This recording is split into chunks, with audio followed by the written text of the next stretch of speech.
आगे बढ़ेंगे। बांग्लादेश से एक बड़ी खबर आपको बता दें, मोहम्मद यूनुस ने चुनाव का आखिरकार ऐलान कर दिया है। बांग्लादेश में अप्रैल 2024 में चुनाव होगा। चुनाव कराने को लेकर यूनुस पर दबाव था। बांग्लादेश आर्मी चीफ ने यूनुस को अल्टीमेटम दिया था।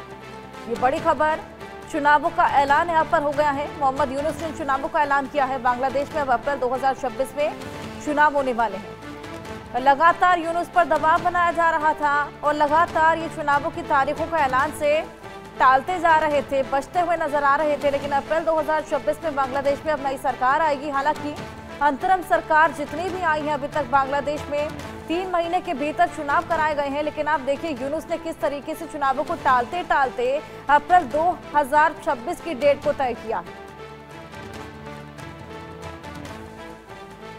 चुनावों के ऐलान के बाद लोगों ने राहत की सांस ली। आर्मी चीफ के दबाव के आगे यूनुस झुकते हुए नजर आए।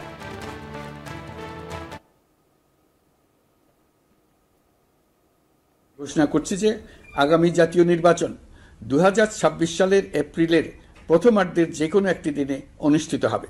এই ঘোষণার ভিত্তিতে নির্বাচন কমিশন উপযুক্ত সময়ে আপনাদের কাছে নির্বাচনের বিস্তারিত রোডম্যাপ প্রদান করবে। আমরা এমন নির্বাচন চাই যা দেখে অভ্যুত্থানের শহীদদের আত্মা তৃপ্তি পাবে।